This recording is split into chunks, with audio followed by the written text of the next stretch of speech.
Jadi kalau sodakoh dengan uang memang belum punya uang, nyengir aja banyakin.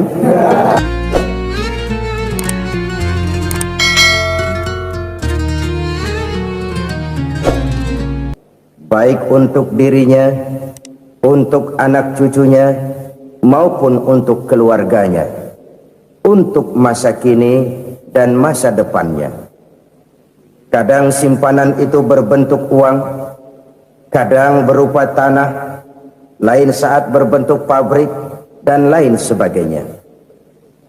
Sementara masa depan yang paling pasti adalah akhirat. Jika untuk masa depan dunia kita rela memeras keringat, membanting tulang, pergi pagi dan pulang petang, menyimpan uang, menyimpan tanah, menyimpan pabrik, pernahkah kita merenung jika satu saat kiamat datang, kita dibangkitkan dari kubur masing-masing, berdiri di padang mahsyar untuk mempertanggungjawabkan seluruh kegiatan hidup kita di dunia ini? Lalu kita akan menuju ke alam akhirat. Sudahkah kita mempunyai simpanan untuk akhirat kita? Pada pertemuan kali ini saya ingin menyampaikan sebuah hadis di mana Rasulullah sallallahu alaihi wasallam bersabda, "Arba'un min kanzil jannah." Simpanan sorga ada 4 macam. Yang pertama, ikhfa'us sadaqah, menyembunyikan sedekah. Saudara-saudara kaum muslimin, sebagaimana yang kita maklum bahwa Allah Subhanahu wa taala melebihkan sebagian rezeki dari kita terhadap yang lain. Ada yang kaya, ada yang setengah kaya, ada yang miskin, ada yang setengah miskin, dan selanjutnya. Ada yang gajinya kecil tapi penghasilannya gede. Ada yang penghasilannya gede tapi nggak punya gaji. Ada juga yang memang gajinya gede dan penghasilannya gede. Kelebihan rezeki merupakan sunnatullah dan tidak harus membuat kita merasa lebih dari yang lain. Bahkan sebaliknya, kelebihan itu harus membuat kita ringan tangan untuk menolong mereka yang memang memerlukan pertolongan. Kalau saudara diberikan ilmu, maka pertanyaan akhirat cuma satu: ilmumu kau amalkan untuk apa? Kalau saudara diberikan umur yang panjang, pengadilan akhirat juga bertanya satu: umurmu kau habiskan di mana? Tapi kalau saudara diberikan harta, pengadilan akhirat akan bertanya dua: hartamu kau dapat dari mana, kau belanjakan kemana?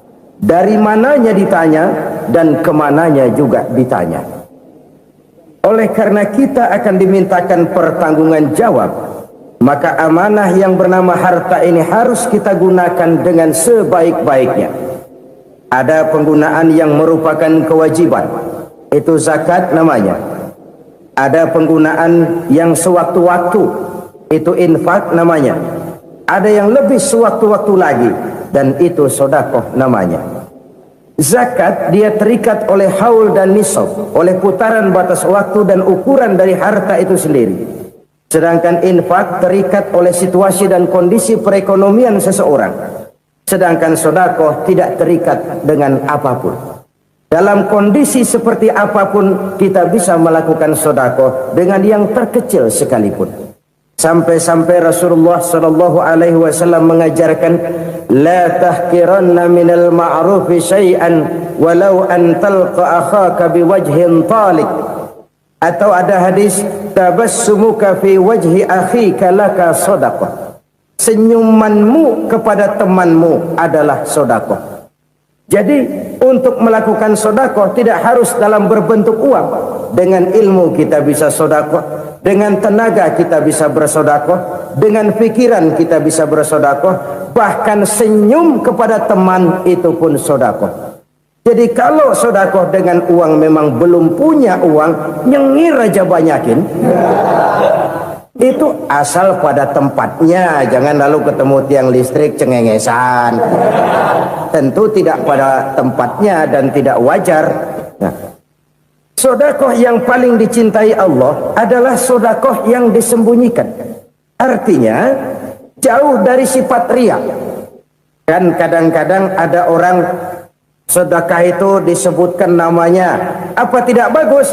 Kalau memang niatnya ikhlas, ya bagus-bagus saja. Untuk memberikan sugesti kepada yang lain. Di Fulan bin Fulan nyumbang sekian, diumumkan. Boleh kalau niatnya untuk memberikan rangsangan kepada yang lain supaya dia menyumbang lebih besar dari orang tadi.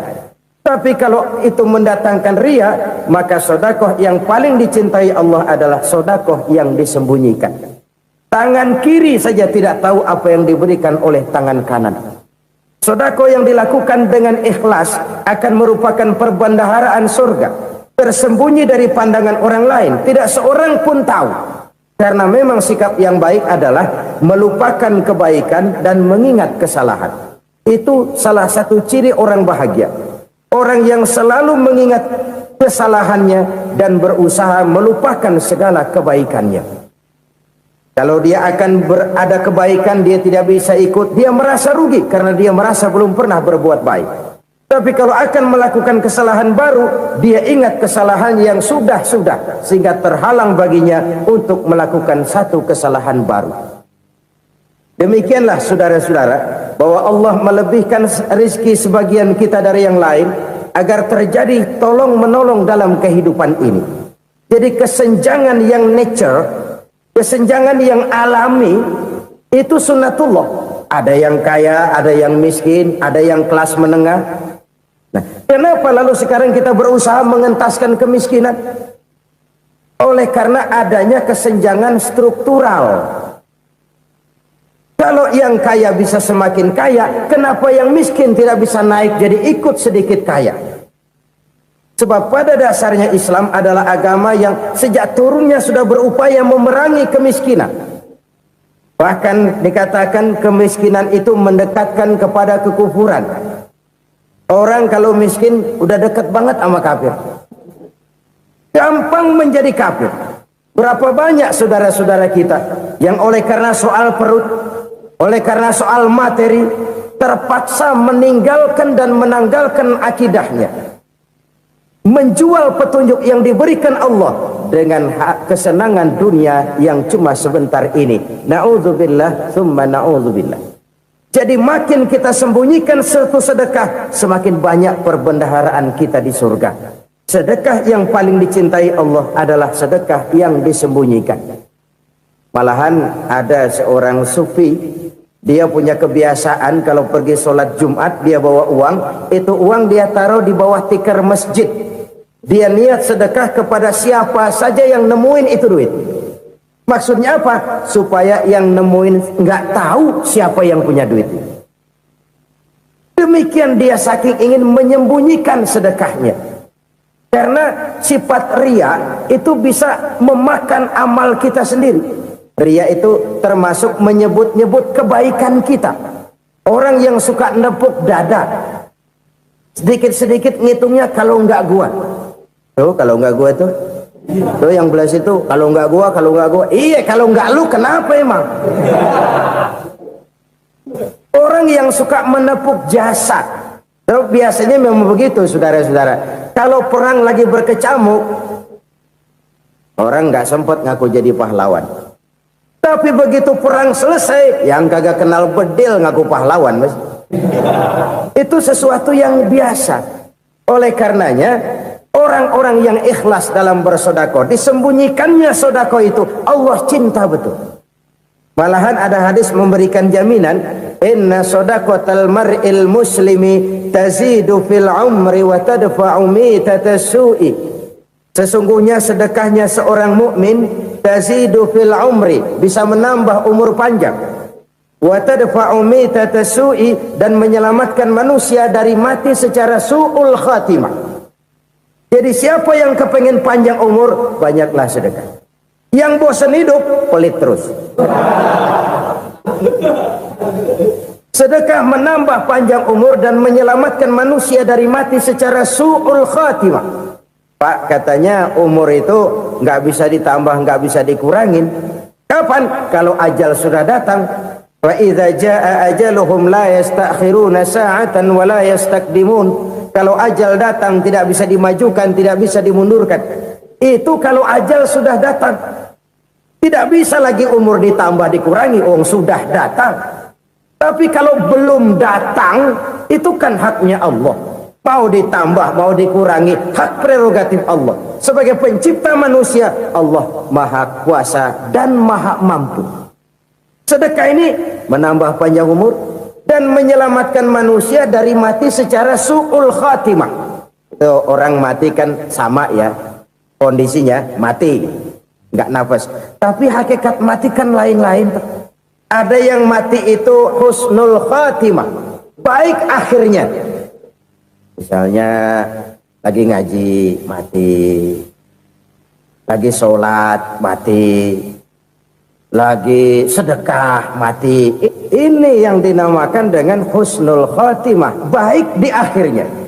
Sebaliknya ada yang su'ul khatimah, jelek di akhirnya. Ini yang jadi catatan akhir. Lagi nyekek botol, mampus. Lagi banting kartu, modar. Su'ul khatimah, jelek pada akhirnya. Sedekah menyelamatkan manusia dari mati secara su'ul khatimah. Dan kita semua kepengen mendapat husnul khatimah, jauh dari su'ul khatimah.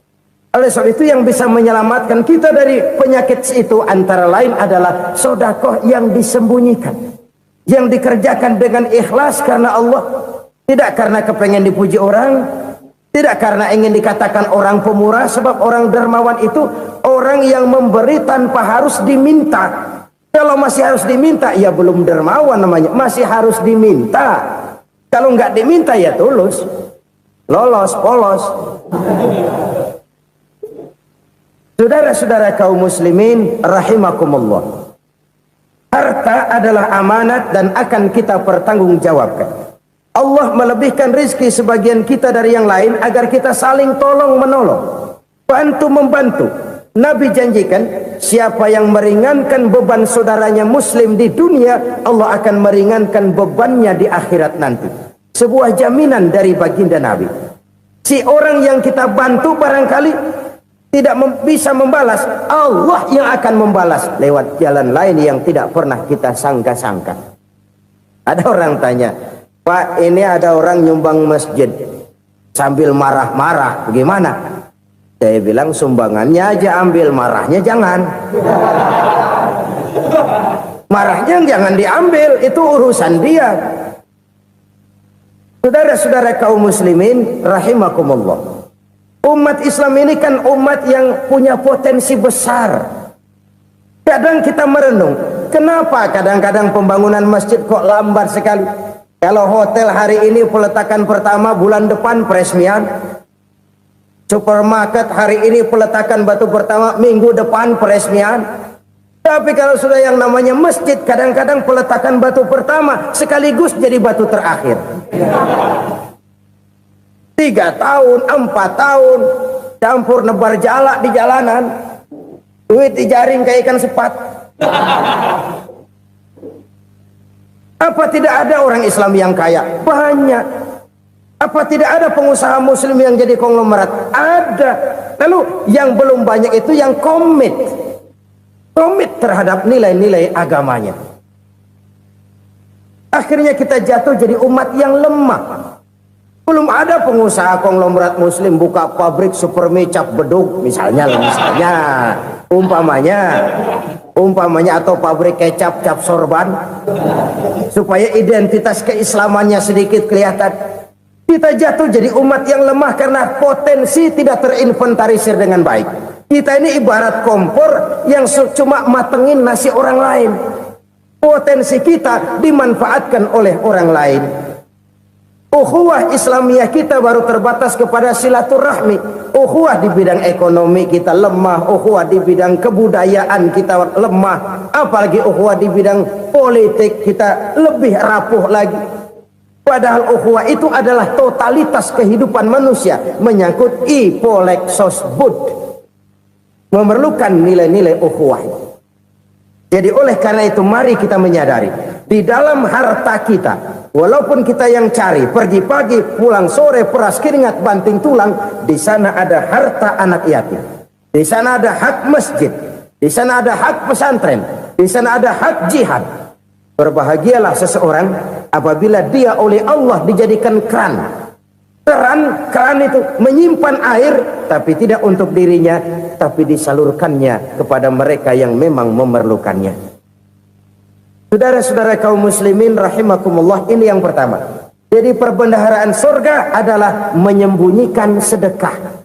Orang lain nggak tahu, kita pun nggak pernah ngitung-ngitung. Kita anggap lewat begitu saja, padahal itu deposit akhirat. Satu. Yang kedua, perbendaharaan surga itu apa? Wa kitmanul musibah, menyembunyikan kesulitan. Kadang orang takut menghadapi kesulitan, tapi makin kita merenung, hidup ini kan sebenarnya urusan. Takut sama urusan, ya jangan hidup. Tandanya orang hidup itu kalau punya urusan. Urusan melupakan problem, problem sering menimbulkan kesulitan. Kesulitan bukan untuk ditakuti, tapi untuk diatasi dan dicarikan jalan keluarnya. Siapa sih orangnya yang nggak pernah sulit-sulit? Makin tinggi status sosialnya, makin gede urusannya.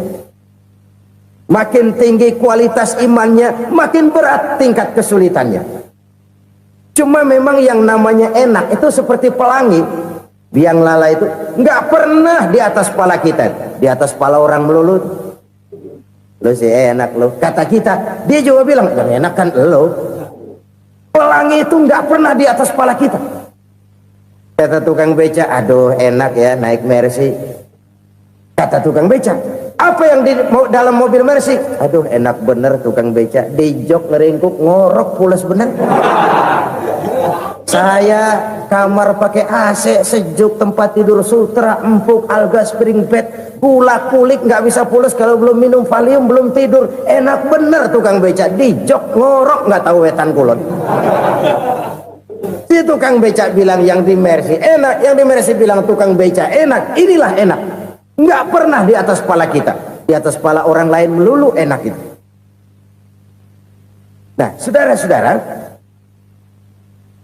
yang merupakan perbendaharaan surga itu orang yang bisa menyembunyikan kesulitan, baik pribadi ataupun rumah tangga. Nih terutama rumah tangga yang jadi soalnya. Kadang-kadang kita ini kalau senang, sebaliknya kalau senang kita diam, kalem aja, cuek.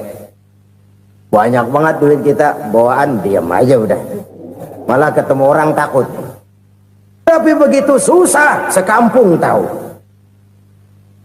Padahal Nabi mengajarkan perbendaharaan surga itu menyembunyikan musibah, menyembunyikan kesulitan. Kalau enak, cerita sama orang-orang. Kalau nggak enak, rasain sendiri, tekan sendiri, atasin sendiri. Kita kan sebaliknya. Senang kita diam, asal lagi susah, paling tidak kita nyari teman buat cerita kesusahan. Siapa orangnya yang nggak pernah susah? Cuma soalnya bagaimana kita mengatasi kesusahan itu sendiri. Begitu juga misalnya kalau orang sudah berumah tangga, itu orang tuanya harus menjadi tempat dia cerita yang enak-enak saja. Yang nggak enak rasain berdua, selesaikan berdua, atasin berdua. Jangan dibalik. Asal senang diam, giliran susah saja. Maknya laporan. Terbalik. Bisa menjaga security informasi. Maka nama bayam keluar diam, malah seluitan.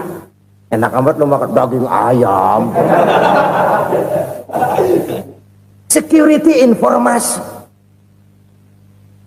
Saudara-saudara kaum muslimin rahimakumullah, ujian yang terberat itu yang pernah diberikan kepada para nabi, para rasul, para aulia, para ulama. Makin tinggi keimanan, makin berat bentuk kesulitan. Ayo saya kemukakan satu contoh saja. Ada seorang nabi yang kaya, nabi kaya, namanya Nabi Ayub. Iblis kalau orang begini kan keki, ibadahnya rajin, kaya. Yang kayak begini susah digodain. Kalau ibadahnya rajin, miskin, Enggali bisa disogok. Sini imannya mantap, ibadahnya rajin, kaya, nabi lagi. Oh, tapi namanya iblis nggak kurang akal. Laporan, Tuhan, kenapa Les?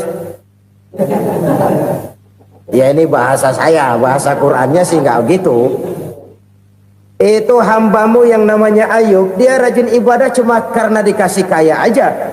Coba kasih miskin dia, berhenti dia sembahyang. Ah, kamu bisa aja. Saya tahu Ayub itu hambaku yang ikhlas. Saya buktiin Tuhan, silahkan. Dibuktiin lah, iblis turun ke alam ini. Yang mula-mula dia lakukan, dia rusak sawah ladang Nabi Ayub. Dia binasakan binatang ternak Nabi Ayub. Sehingga dalam waktu singkat, jatuhlah Nabi Ayub dari orang paling kaya jadi orang paling miskin. Beliau masih ibadah di mihrab dalam masjid. Datang iblis. Saudara Ayub, ya, lagi ngapain? Ibadah. Nyembah Allah, nyembah Allah. Oh, percuma. Kenapa? Tuhan yang ente sembah nih, dia udah bikin miskin ente. Sawah ladang ente hancur lebur, binatang ternak binasa. Sekarang ente jadi orang paling miskin. Ngapain nyembah Tuhan kayak begitu? Tekor. Udah berhenti dah ibadah, berhenti ibadah. Ini iblis sama Tuhan laporannya lain, yang dikerjakan kepada Nabi Ayub juga lain. Benar begitu iblis, kata Nabi Ayub. Iya, sawah ladang saya habis, buras. Binatang ternak saya binasa, binasa. Saya miskin, bangpak. Apa jawab Nabi Ayub? Bukan innalillahi, ini hebat. Alhamdulillahillazi a'tani wa akhza minni. Segala puji bagi Allah yang telah memberikan harta kepada saya dan sekarang mengambilnya lagi. Alhamdulillah. Allah yang ngasih, Allah yang ambil. Itu mah urusan Allah. Iblis cuman ibadah jalan terus, sujud lagi Nabi Ayub. Iblis seleher gondok banget. Dasar Nabi nggak mempan dia apa-apain. Miskin malah alhamdulillah. Allah yang ngasih, Allah yang ambil. Jadi kalau kita tidak komit, kita tidak terikat kepada kaya, miskin, senang, susah, apa yang bisa bikin kita susah? Jadikan kekayaan, kemiskinan, jadikan senang, susah sebagai anak buah yang bisa kita atur. Jangan kekayaan ngatur kita, jangan kemiskinan ngatur kita. Kita yang harus mengatur mereka. Senang, susah, kaya, miskin, bahagia, sengsara, jadikan itu anak buah yang bisa kita atur.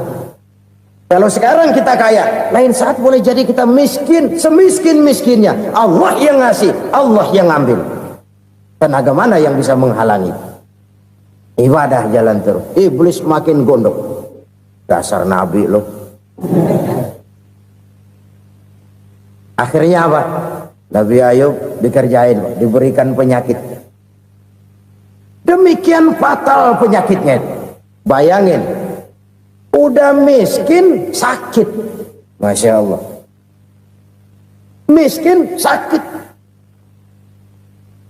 Sakitnya nggak lama, kira-kira 16 tahun. Istrinya 3, 2 mental minta ceraiin. Ngerawatin laki bengek begini. Senang belum tentu, susah udah pasti nih. Cerai aja, cerai dah. Cerai.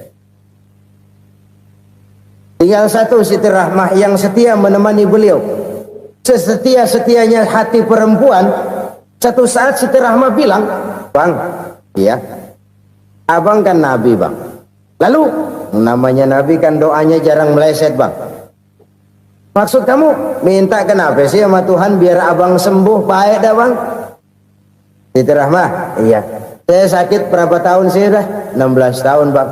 Sebelum ini saya sehat berapa tahun? Ya kira-kira 60 tahun, Bang. Nah, coba ente banding-bandingin, Rahmah.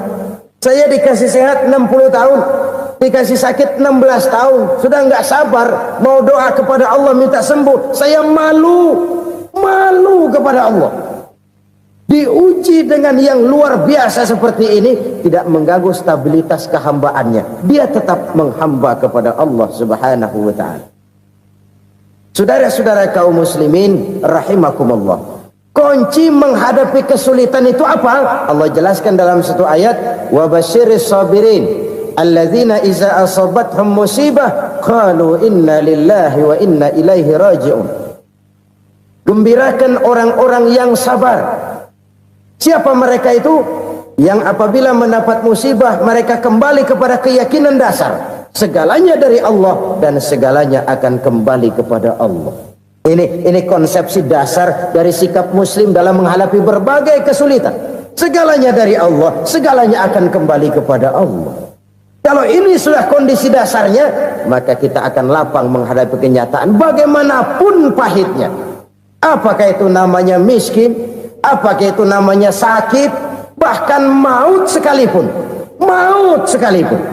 Segalanya dari Allah, segalanya akan kembali kepada Allah. Ini sikap hidup, bukan sekedar ucapan. Kita kadang-kadang menjadikannya sebagai ucapan.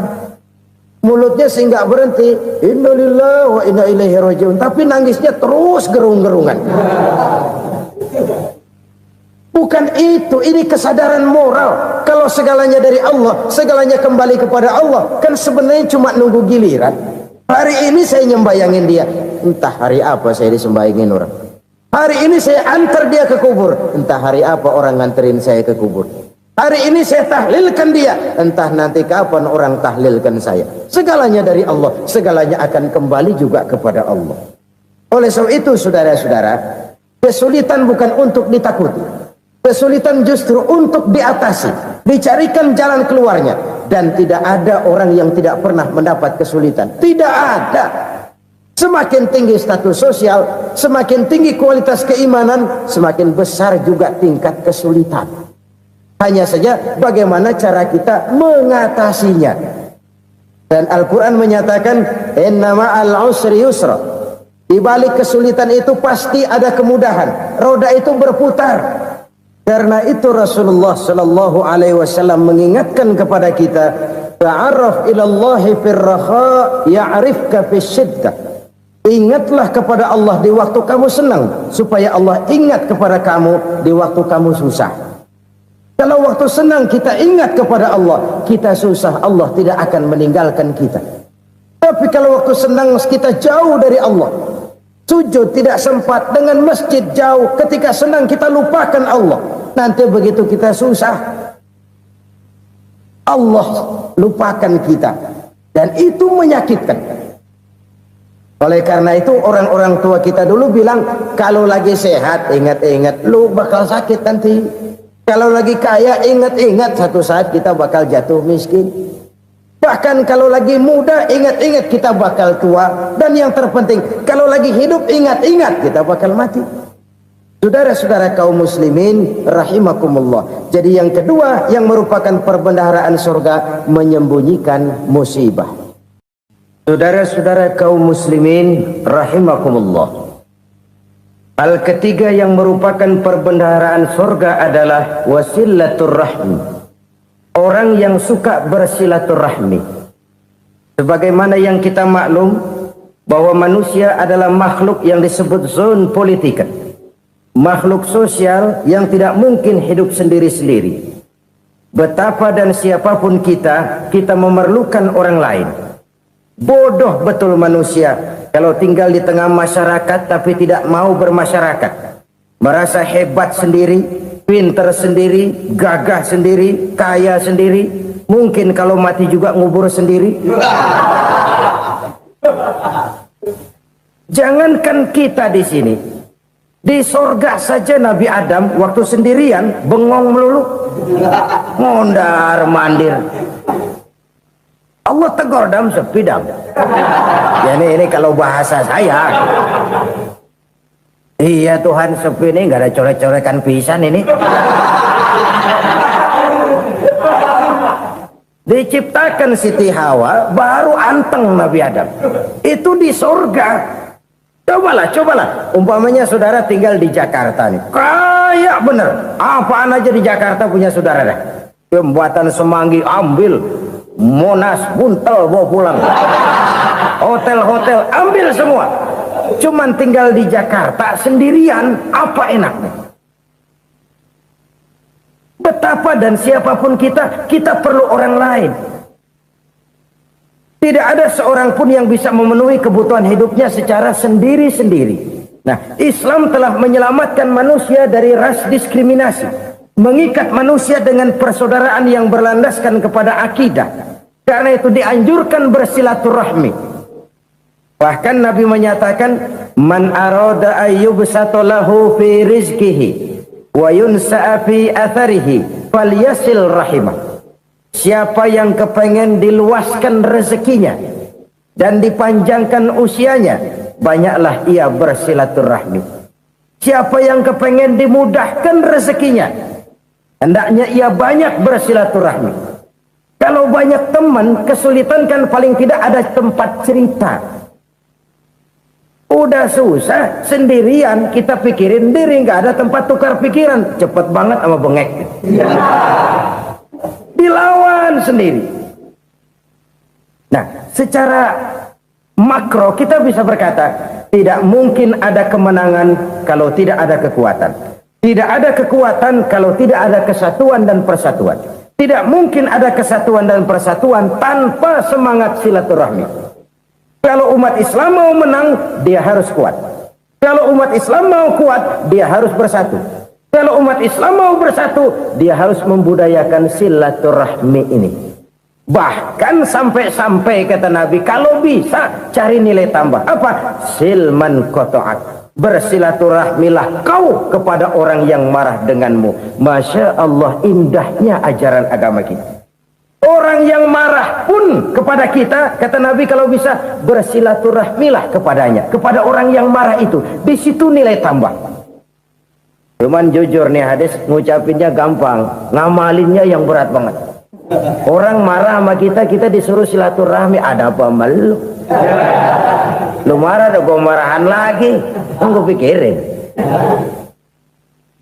Saudara-saudara kaum muslimin rahimakumullah. Tapi ini yang diajarkan, bahkan ini yang dicontohkan oleh baginda Rasul.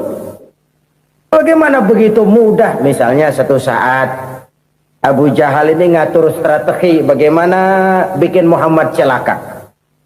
Dia gali lubang di depan tempat tidurnya. Dia tutupin daun korma. Terus dia panggil seseorang, ke sini.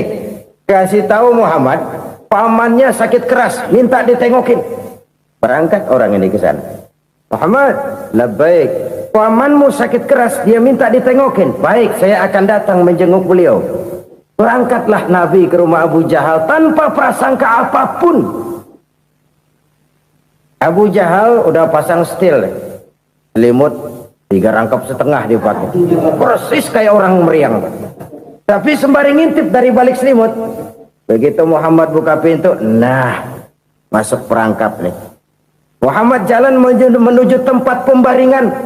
Makin lama makin dekat, makin lama makin dekat, makin dekat ke lubang yang dipasang oleh Abu Jahal itu. Dalam hati Abu Jahal, terus dah jatuh, mampus dah lo ini. Mampus lo hari ini. Apa yang terjadi? Malaikat Jibril datang. Muhammad, pamanmu cuma pura-pura sakit. Di depan tempat tidurnya ada lubang perangkap supaya kamu jatuh ke situ. Sudah, kamu pulang. Balik kanan Nabi. Sudah hampir jatuh ke lubang, balik kanan, pulang. Bayangin kecewanya Abu Jahal. Muhammad dikit lagi, Muhammad dikit lagi. Enggak paman, saya pulang aja. Emosi bangun dari tempat tidur, enggak sadar kalau lagi pura-pura sakit. Lompat ngejar Nabi, dia lupa dengan lubang yang dia gali. Serak, nyemplung sendiri ke dalam lubang.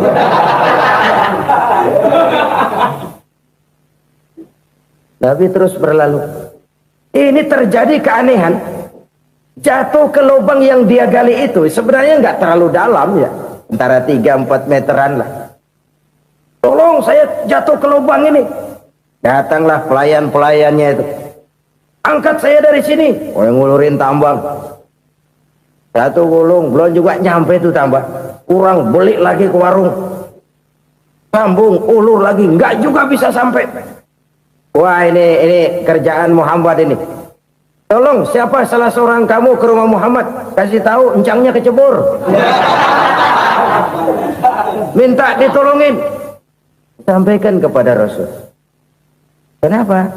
pamanmu jatuh ke lubang, Muhammad minta tolong diangkatin. Hambang udah nyambung-nyambung nggak nyampe juga. Ya, nanti saya datang, saya tolong. Coba. Nyata-nyata orang berniat jahat mau mencelakakan dia. Datang dia menolong. Ini yang disebut air tuba dibalas air susu ya ini. Bukan sebaliknya. Air tuba dibalas air susu. Paman, kecebur ya? Iya Muhammad, tolong ini. Pegang tangan saya. Nabi ulurkan tangannya, nyampe, dipegang oleh Abu Jahal, diangkat ke atas, sampai atas. Apa kata Abu Jahal? Sihirmu memang hebat Muhammad. Udah ditolongin dikata sihir. Yang enak kita kemplang kan itu orang begitu. Urusan apa? Tapi inilah akhlak. Kalau bisa kamu bersilaturahmilah dengan orang yang marah kepadamu sekalipun. Orang marah kita tetap baik. So, kalau kita berbuat baik sama orang yang memang baik, rasanya sih biasa-biasa aja. Orang baik kita baik lagi, ya draw aja, belum ada nilai tambah di situ. Baru ada nilai tambah kalau kita bisa berbuat baik kepada orang yang nyakitin kita. Itu namanya kita setingkat di atas dia. Dia sakitin kita, kita berbuat baik sama dia. Dia pelit sama kita, kita baik sama dia. Dia marahin kita, kita deketin dia. Di situ kita punya nilai tambah. Jadi siapa yang ingin diluaskan rezekinya kata Nabi dan dipanjangkan umurnya, hendaklah ia banyak-banyak bersilaturahmi. Sederhana sebenarnya silaturahmi, tapi silaturahmi membangkitkan semangat kesatuan dan persatuan.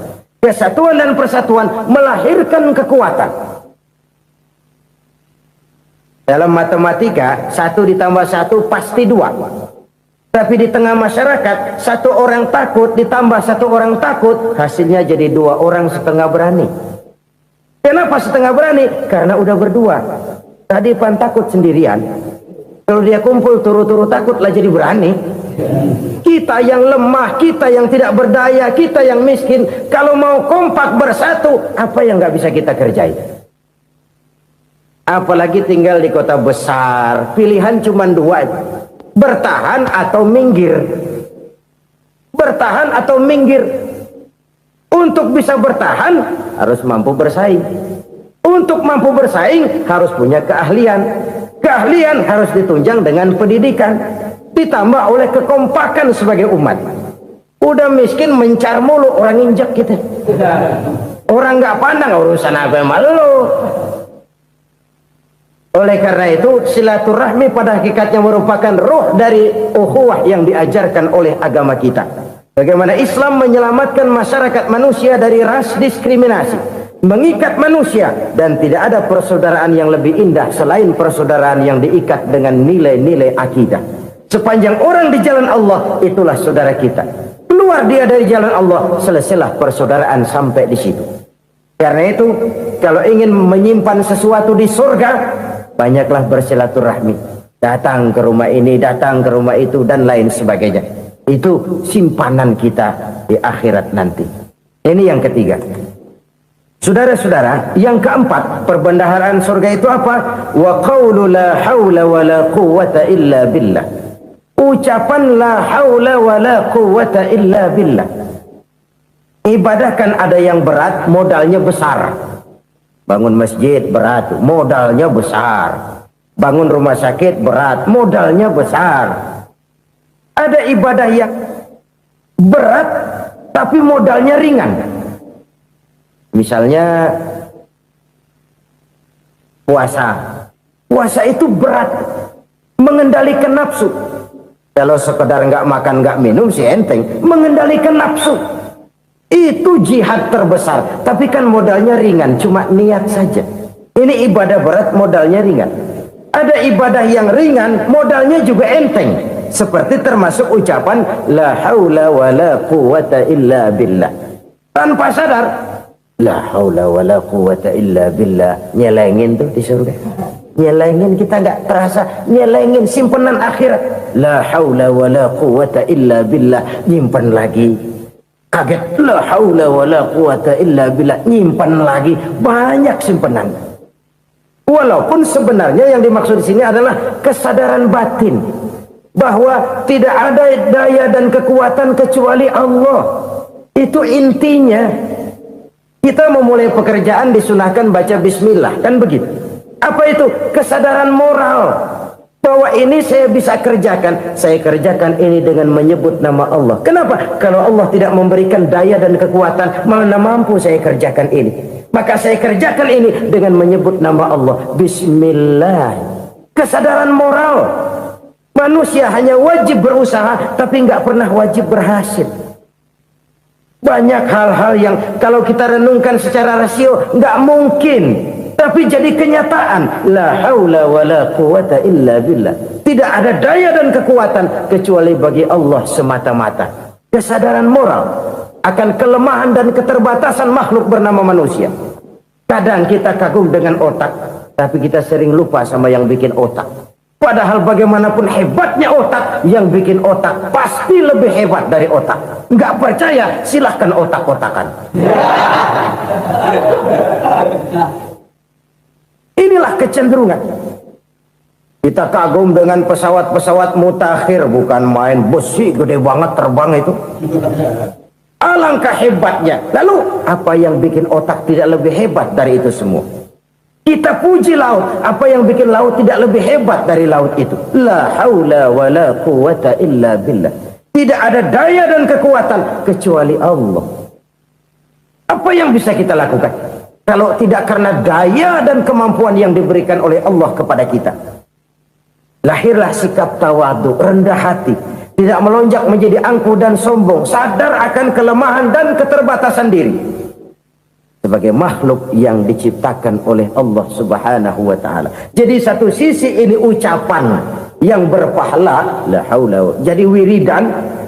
Pada sisi lain ini kesadaran moral, sikap mental, kesadaran batin bahwa yang punya daya dan kekuatan itu cuma Allah. Kita nggak pantas untuk sombong, sebab sombong itu pakaiannya Allah. Kita nggak sedang pakai pakaian Allah, kegedean. Dan makin kita renungi, makin terbentur. Apa sih yang bisa kita sombongin? Kita mau sombong apa? Kaya, pintar, itu kan semua relatif. Di atas langit masih ada langit lagi. Jadi oleh karenanya, marilah kita menyadari. Manusia hanya wajib berusaha, tapi tidak pernah wajib berhasil. Yang berusaha saja tidak wajib berhasil, apalagi yang tidak berusaha. Islam bukan agama orang pemalas yang selesai sholat lalu ngelohom, nggelenggem ayem-ayem. Tapi Islam bukan agama orang sombong yang setelah berusaha lalu tidak memerlukan Allah.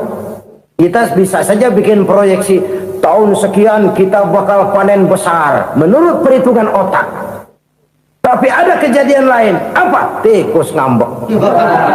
Habis itu dimakanin tikus, panen gagal. Proyeksi rasional gagal oleh tikus-tikus yang ngambek itu. Bisa saja terjadi. Tahun depan kita panen besar, urung. Kenapa? Musim panas panjang. Dan sekarang ini koran-koran bikin berita musim mengalami penyelewengan. Bukan cuma manusia yang nyeleweng sekarang. Musim pakai nyeleweng. Mestinya kan musim hujan udah selesai, masih hujan-hujan juga. Musim. Nah sekarang kita boleh bikin proyeksi, kita bakal panen besar. Tahu-tahu musim panas panjang, sawah retak, air kering. Cari teknokrat yang paling botak, suruh pendekin tuh musim panas. La haula wala quwata illa billah. Inilah kesadaran moral. Saudara, saya teringat satu saat ada seorang konglomerat. Umurnya ya kira-kira 70-an. Satu saat dia ditanya oleh wartawan, "Pak, umur Bapak berapa sih?" "Ya, paling 10 tahun." 10 tahun? 10 tahun? Anak Bapak berapa orang? Aduh. Satu saja? Satu. Harta Bapak berapa? Ya paling-paling bangsa 7 juta kali. 7 juta? Iya. Pak, kenapa Bapak bohongi saya? Bapak punya buku biografi. Koran-koran, majalah-majalah banyak memuat cerita riwayat hidup Bapak. Saya tahu umur Bapak 70. Kenapa bilang cuma 7 tahun? Saya tahu anak Bapak 8. Kenapa cuma bilang 1? Saya tahu harta Bapak miliaran, mungkin triliunan. Pabrik di mana-mana, bank di mana-mana. Kenapa bilang uang Bapak cuma 7 juta? Nah, kata si konglomerat tadi, kamu benar nak, kamu benar. Umur saya kalau jumlahnya memang 70 nak. Cuman ingat-ingat saya, baru 7 tahun terakhir ini saya sujud. Baru 7 tahun terakhir ini saya berusaha dekat dengan Allah. Saya laksanakan perintahnya, saya jauhi larangannya. 7 tahun inilah rasanya yang ada nilainya di hadapan Allah. Yang 63 tahun matong, kelabu, kelem umur gue. Habis untuk maksiat, untuk munkarat. Maka ketika ditanya tadi, umur saya 7 tahun itu. Oh begitu Pak. Oh iya. Lalu anak Pak. Anak Bapak kan 8. Kenapa bilang cuma 1? Nah, kalau jumlah hitungannya memang anak saya 8. Tapi dari 8 orang ini rasanya cuma 1 nih yang bakal jadi buah hati, belahan jantung, pelanjut cerita, penerus sejarah, bakal jadi anak soleh yang akan mendoakan saya. Cuma 1 rasanya anak saya ini yang bakal jadi buah hati saya, besar-besaran saya, yang akan mendoakan di kubur saya, yang akan mendoakan di akhirat saya. Yang 7 orang mana? Masya Allah, yang atu tenggeng, yang atu nyekek botol nolo, yang atu nggak karu-karuan. Makanya saya bilang 1 anak saya yang akan bisa mendoakan saya. Oh begitu Pak. Iya. Nah harta Pak, harta Bapak kan triliunan. Pabrik Bapak di mana-mana. Uang Bapak hampir di tiap bank-bank besar. Kenapa bilang cuma 7 juta? Betul kau nak. Harta saya kalau jumlahnya memang miliaran, triliunan mungkin. Tapi yang saya ingat baru 7 juta tuh yang saya belanjakan di jalan Allah. Saya nyumbang masjid, saya santuni yatim piatu, saya bantu pembangunan pesantren, saya bantu pembangunan rumah sakit Islam. Itu yang akan saya bawa pulang ke akhirat, yang 7 juta itu. Yang triliunan itu nanti akan diperebutkan oleh anak-anak saya sebagai waris saya. Jadi harta saya 7 juta itu yang bakal nemenin saya di akhirat, yang akan saya bawa pulang jadi teman saya. Saudara-saudara kaum muslimin, jangan-jangan orang tua itu adalah kita-kita ini. Jangan-jangan kita-kita ini adalah orang tua itu. Jangan-jangan itu potret dari diri kita masing-masing. Dari sekian umur yang diberikan Allah, berapa tahun yang ada nilainya di hadapan Allah?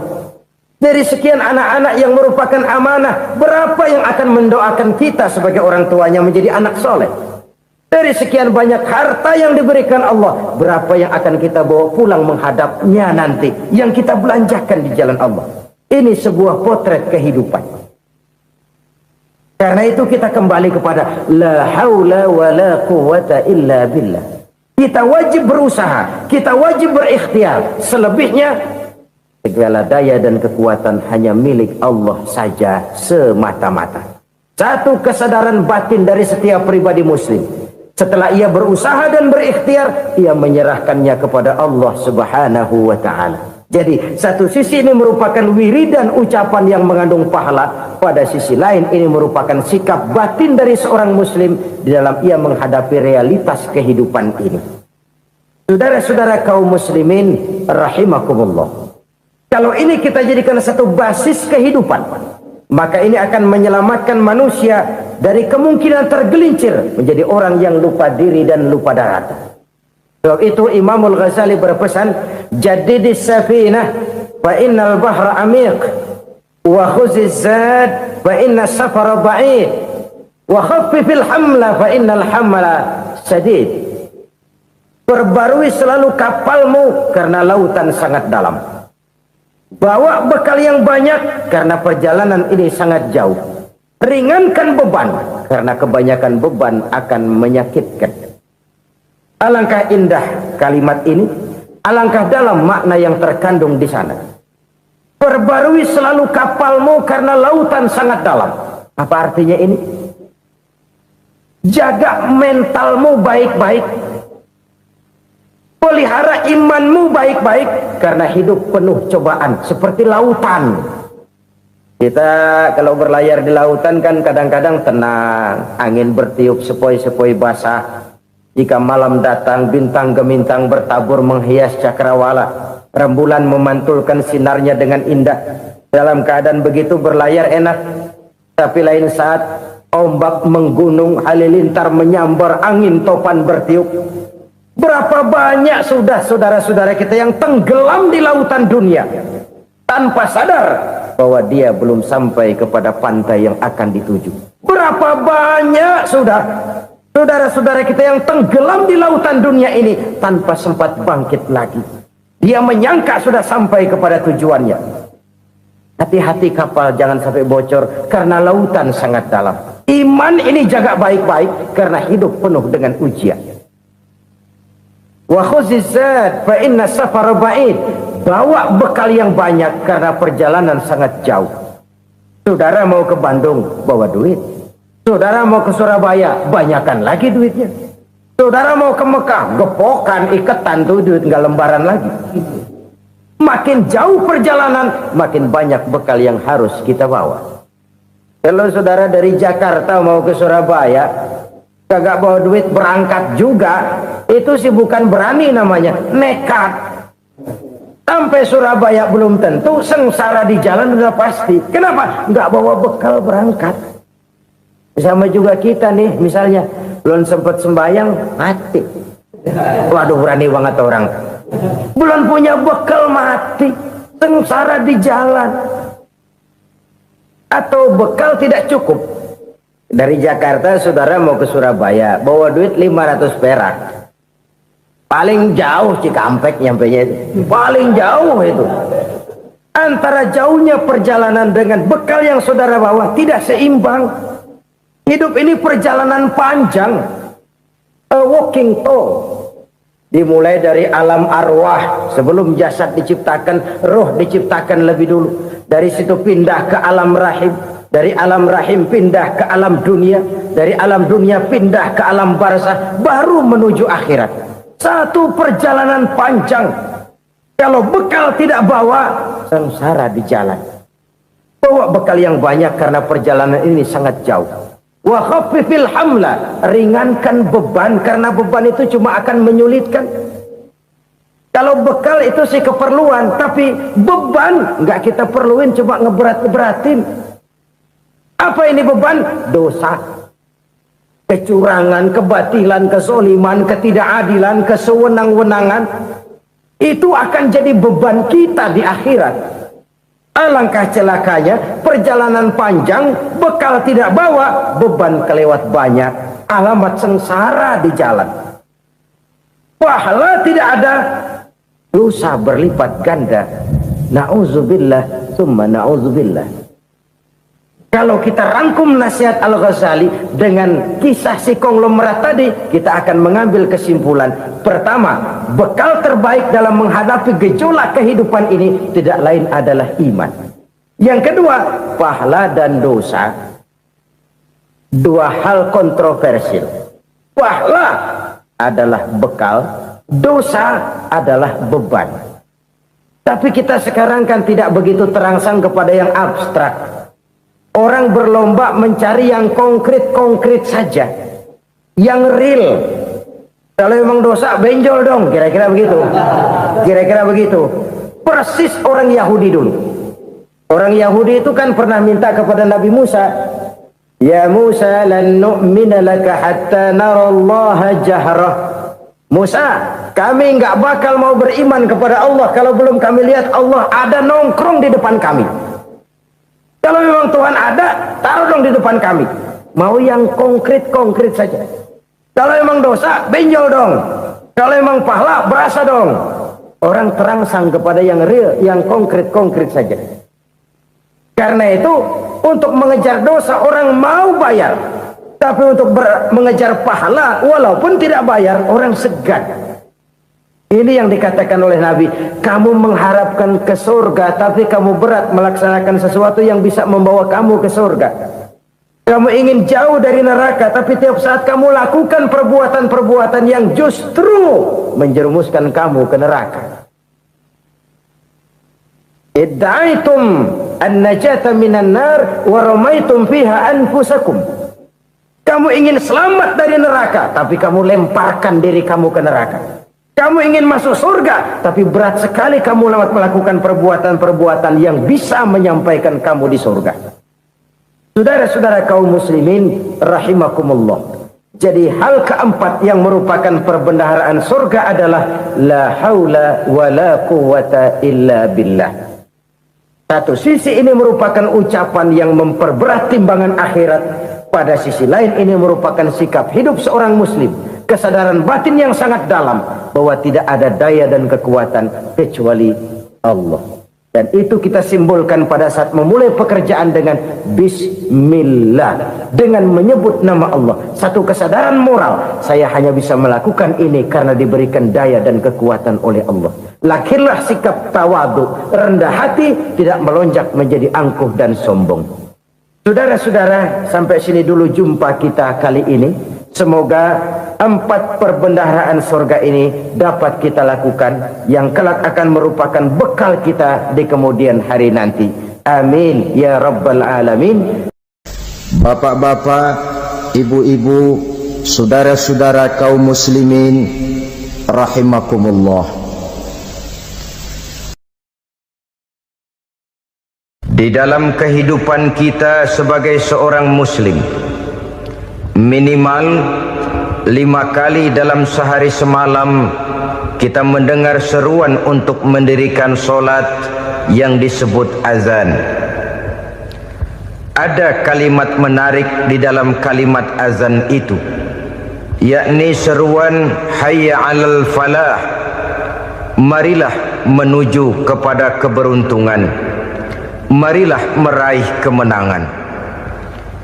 Seruan ini adalah kecenderungan dari setiap manusia, apapun warna kulitnya. Artinya, setiap orang dalam hidup selalu ingin meraih dan mencari kemenangan. Kemenangan akan melahirkan kepuasan batin, dan kepuasan batin memberikan kebahagiaan. Sedangkan kekalahan melahirkan penderitaan batin, dan penderitaan batin menjerumuskan seseorang di dalam berbagai bentuk kerugian. Jikalau inilah seruan azan, maka masalahnya ialah apa yang menyebabkan kita meraih kemenangan. Al-Quranul Karim memberikan tuntunan dan ajaran kepada kita bahwa orang-orang yang memperoleh kemenangan itu tidak lain adalah orang-orang yang bertakwa. Hanyalah mereka yang bertakwa kepada Allah Subhanahu wa ta'ala pada akhirnya akan tampil sebagai pemenang. Lalu siapa orang yang bertakwa itu? Dijelaskan dalam awal-awal Al-Baqarah, orang yang bertakwa yang akan meraih kemenangan. Pertama, allazina yu'minuna bil ghaib, yaitu orang-orang yang beriman kepada yang gaib. Percaya bahwa ada alam yang gaib, alam yang abstrak, alam yang tidak bisa dijangkau oleh salah satu daripada panca indera kita. Mereka percaya dan beriman kepada adanya malaikat, beriman kepada adanya iblis dan jin, beriman kepada adanya alam kubur, beriman kepada adanya alam mahsyar, beriman kepada adanya alam akhirat, beriman kepada adanya surga dan neraka.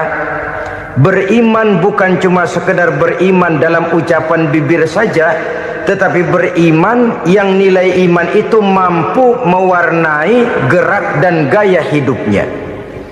Iman yang meresap sampai ke tulang sumsum, kemudian memberikan dampak positif di dalam kehidupan manusia. Alam, kita tahu, adalah sesuatu yang selain Allah, dan Allah bukanlah alam. Apapun namanya selain daripada Allah, itu adalah alam.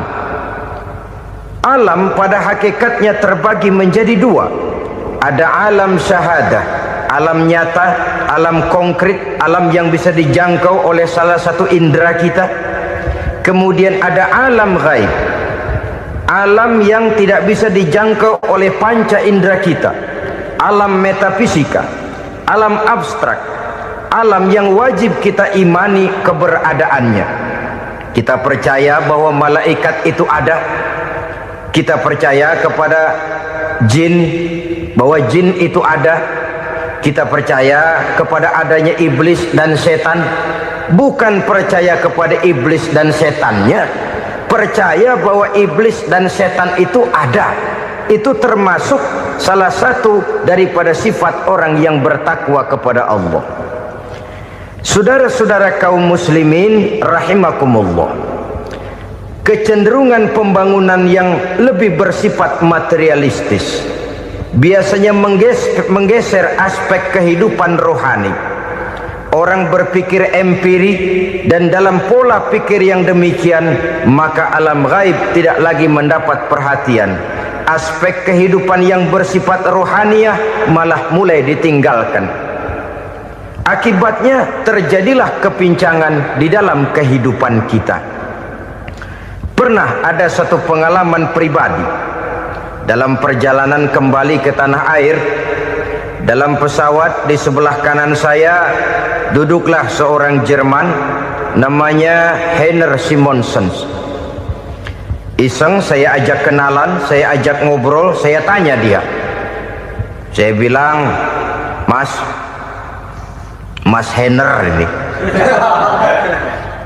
kalau pesawat yang kita tumpangi ini jatuh ke bawah, kira-kira apa yang bakal terjadi, Mas? Dia bilang, kita semua akan mati. Begitu? Ya. Oke. Apa itu mati? Tanya saya. Dia bilang, untuk tahu apa itu mati, kita harus tahu lebih dahulu apa itu hidup. Saya pikir nih bule bisa ngomong juga. Baiklah kata saya. Apa hidup menurut Anda itu? Oh, hidup itu dia bilang, kalau seluruh anggota badan kita bekerja secara normal, paru-paru memompa darah secara normal, jantung berdetak secara normal, sel-sel tubuh bekerja secara fit, dan organisme tubuh hanya mau bekerja secara normal, dia bilang, kalau kita memberi makan yang cukup, menu yang teratur, dan gizi yang lengkap. Saya bilang, kesimpulannya apa, Ner? Dia jawab, hidup adalah dari tangan ke mulut. Life is from the hand to the mouth, kata dia. Hidup adalah dari tangan ke mulut. Jadi masalah hidup tidak lebih daripada masalah isi perut. Orang pergi pagi, pulang sore, peras keringat, banting tulang, perut yang dibelain. Saya bilang, you are wrong. Sampean salah, Ner. Kamu orang Islam bukan? Bukan. Pantas. Kenapa saya salah? Dia bilang, ya jelas salah. Salahnya di mana? Kamu ini manusia. Kalau hidup cuma dari tangan ke mulut, saya bilang, kambing di kampung saya juga begitu pikirannya, Ner.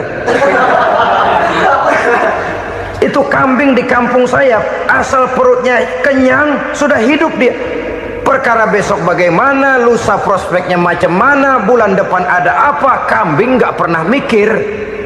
Di kampung saya kambing juga pikirannya begitu. Kamu Kristen ya? Tadinya. Loh kok tadinya, lalu apa sekarang kamu ini? Dia bilang, sekarang saya netral. Saya tidak beragama, tapi saya percaya kepada Tuhan sebagai pencipta alam. Saya ingat benar dia bilang, I haven't any religious, but I believe to God as the creator of the world. Kenapa bisa netral begitu, Ner? Habis saya bingung katanya. Islam bilang Islam baik, Kristen bilang Kristen baik, Hindu Buddha bilang Hindu Buddha baik, semua agama baik. Saya netral sekalian, nggak beragama. Yang penting saya percaya kepada Tuhan. Saya bilang, Ner, kamu ini kayak orang mau beli celana. Lalu bingung, yang satu bilang Levi's bagus, yang satu bilang Blue Jean hebat, yang satu bilang Wool England hebat. celana ini hebat, celana itu bagus, celana ini hebat, semua celana bagus, kamu bingung, akhirnya netral, tidak pakai celana. Itu juga salah. Saya pikir-pikir, kemudian saya melihat bahwa dua pola berpikir Henner ini nampaknya sudah mulai menggejala di lingkungan masyarakat bangsa kita. Disadari atau tidak, secara jujur kita harus berkata, dua pola pemikiran Henner ini mulai berkembang di tengah masyarakat bangsa kita. Pertama, pola pikir materialisme. Hidup adalah dari tangan ke mulut. Masalah hidup tidak lebih masalah isi perut. Itu yang perlu dibela, dan disitulah arti kehidupan. Pergi pagi, pulang sore, peras keringat, banting tulang untuk mempertahankan perut. Kalau sudah kemari cara orang berpikir, maka buat apa percaya kepada yang gaib? Untuk apa sholat? Untuk apa puasa? Untuk apa zakat? Untuk apa menghadiri majelis taklim? Tanpa kepercayaan kepada yang gaib, hidup berjalan menurut alur empiris dan materialis. Kalau sudah ke sana cara orang berpikir, biasanya orang lalu cenderung menghalalkan segala cara. Hanyalah orang yang percaya bahwa akhirat ada, hanyalah orang yang percaya bahwa alam kubur itu ada, hanyalah orang yang percaya bahwa malaikat itu ada, hidupnya akan lebih terarah dan terkendali. Karena kepercayaan kepada yang gaib, yang merupakan fase daripada kehidupan setelah hidup yang sekarang ini, mewarnai gerak pribadi seseorang di dalam dia melakukan kegiatan hidupnya. Pola berpikir materialisme, disadari atau tidak, mulai menggejala di lingkungan masyarakat bangsa kita. Hidup tidak lebih dari urusan tangan ke mulut, mulut ke tangan, tangan ke mulut. Asal perut sudah kenyang, hiduplah sudah. Perkara bagaimana prospek hari yang akan datang, bagaimana akhirat, tidak jadi persoalan. Ini yang oleh Nabi diperingatkan, ad-dunya sijnul mu'min wa jannatul kafir. Dunia adalah penjara bagi orang beriman dan surga bagi orang kafir. Dulu di zaman Belanda hadis ini pernah disalah tafsirkan, disalah artikan, digunakan sebagai senjata untuk mengkebiri dan membuat impoten umat Islam. Sudahlah umat Islam gak usah macam-macam, kata Belanda. Dunia ini kan penjara buat orang Islam, surga buat orang kafir. Di penjara jangan bertingkah.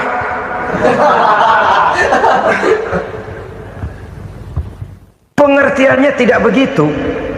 Dunia adalah penjara bagi orang mukmin. Artinya dalam kehidupan dunia seorang mukmin tidak bebas memperturutkan hawa nafsunya.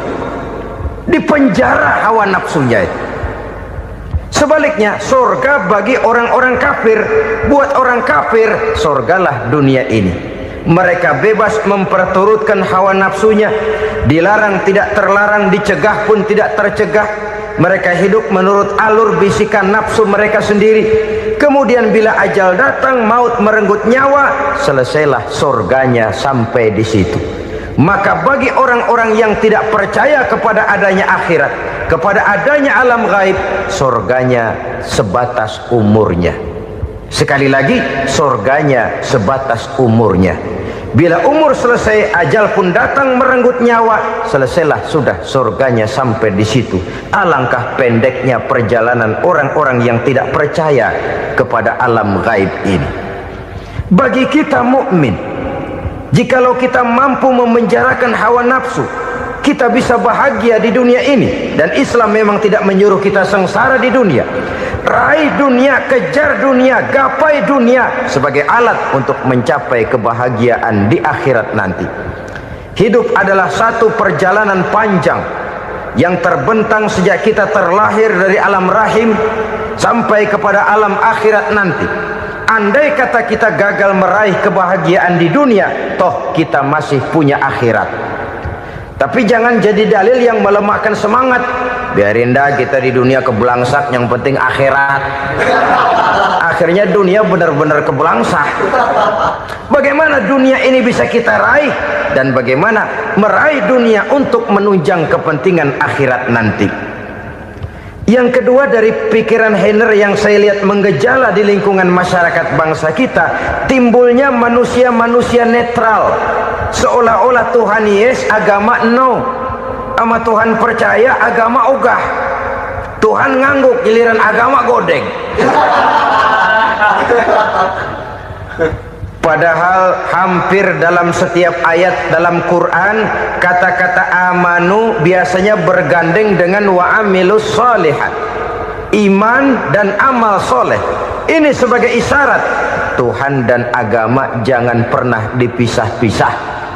Apabila kita bertuhan, maka kita harus beragama. Apabila kita beragama, maka agama itu harus bersumberkan dari Tuhan yang kita imani itu.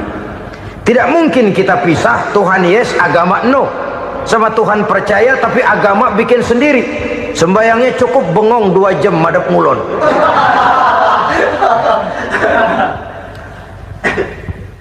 Saudara-saudara kaum muslimin rahimakumullah.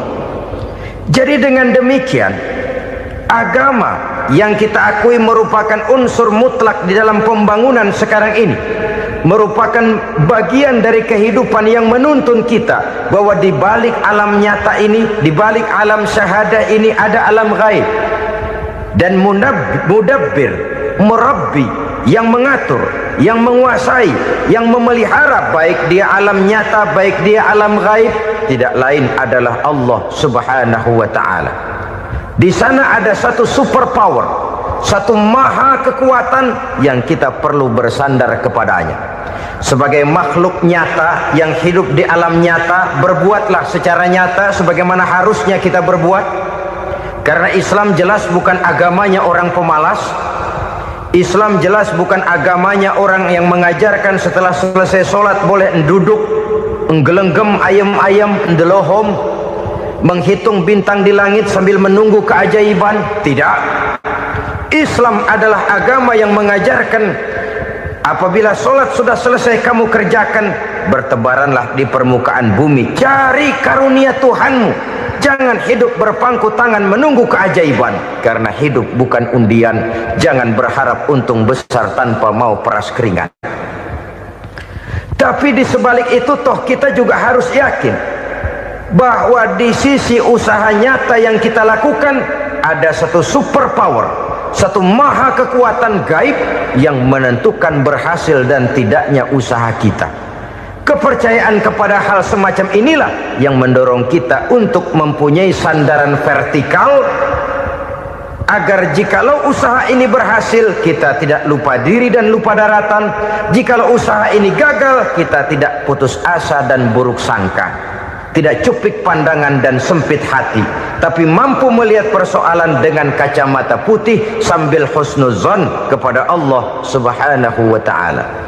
Kita percaya malaikat itu ada yang namanya raqib dan atid, mengawasi gerak hidup kita sampai kepada gerak hati kita. Ini memberikan sugesti agar kita berhati-hati, tidak sejengkal tanah pun kita bisa berlindung dari pengawasan raqib dan atid. Ada munkar nakir yang akan menyoal kita di alam kubur. Ada malaikat Malik, penjaga neraka. Ada malaikat Ridwan yang menjaga surga. Kita percaya kepada adanya jin, kita percaya kepada adanya setan, iblis. Percaya kepada adanya, bukan mempercayai si setan, si iblis lalu menjadikannya sebagai teman. Tidak. Percaya bahwa mereka itu ada dan merupakan makhluk Allah yang gaib, yang diciptakan Allah Azza wa Jalla. Kepercayaan kepada alam gaib memberikan motivasi terhadap gerak lahir manusia, sehingga dengan motivasi kepercayaan kepada yang gaib, gerak lahir jadi lebih terarah, jadi lebih terpelihara. Pernah seseorang bertanya, "Pak, apakah adanya akhirat bisa dibuktikan secara ilmiah?" Saya bilang tidak bisa, tidak bisa. Kenapa? Karena yang berangkat nggak pernah pulang kemari lagi. Kalau dia pulang kemari bisa kita tanya bagaimana enak di sono. Cuma secara moral saya katakan, lebih beruntung orang yang percaya kepada akhirat daripada yang tidak. Sekarang saudara percaya akhirat ada, lalu saudara baik-baik di dunia, sholat, puasa, zakat, menolong orang lain, menebarkan kebajikan.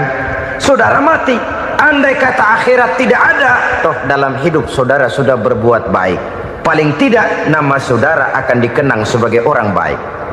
Sebaliknya, saudara percaya, kata saya, bahwa akhirat tidak ada, lalu hidup semau-maunya, tenggelam dalam maksiat dan munkarat, menentang Allah, tidak mau ruku dan sujud, lalu saudara mati, kemudian akhirat ada, ayo mau apa? Bekal tidak punya. Jadi secara moral lebih beruntung orang yang percaya kepada adanya akhirat daripada yang tidak percaya. Dan itu alam gaib yang tidak bisa dibuktikan secara eksat. Jangankan untuk membuktikan seperti itu, dalam kehidupan sehari-hari saja yang kita rasakan tidak selalu berbentuk toh. Angin, bagaimana sih bentuknya angin? Kita tidak tahu. Merah, buktinya kalau dikerok merah. Yang merah itu kulit, yang kulit kita bukan anginnya. Sakit, rasa sakit itu ada, tapi bagaimana bentuk sakit kita nggak pernah tahu. Kalau kita makan cabai pedas, bagaimana bentuk pedas itu tidak ada, tapi rasa ada.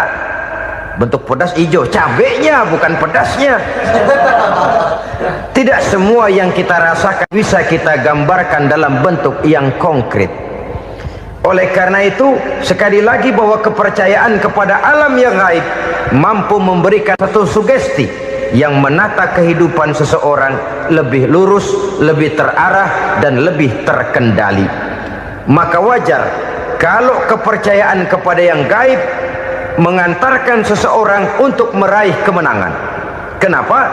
Dia percaya kepada yang gaib, bahwa akhirat ada, bahwa alam kubur ada, bahwa pertanggungan jawab itu ada. Maka dia lalu tidak hidup saenae udele dewe, itu loh. Tidak hidup menurut seleranya sendiri, terarah, teratur. Ini cirinya yang pertama, orang bertakwa yang akan meraih kemenangan, mereka beriman, mereka percaya kepada yang gaib. Bahkan hal-hal konkret saja selalu berangkat dari yang gaib.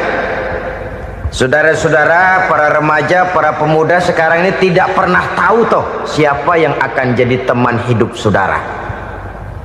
Kita bisa saja ngerancang, mentargetkan, tapi toh akhirnya yang namanya jodoh bukan kekuasaan kita, rezeki di luar kemampuan kita. Begitu juga ajal, maut, jodoh, ajal adalah contoh-contoh konkret bahwa pada akhirnya yang gaiblah yang menentukan. Bertahun-tahun ngelancong, emang jodoh seret, nggak jadi.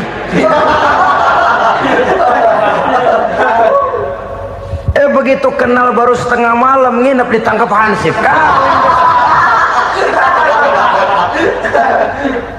Hal-hal semacam itu kadang-kadang kita berpikir suuzon, gilet, perempuannya cakep banget, lakinya rebek amat.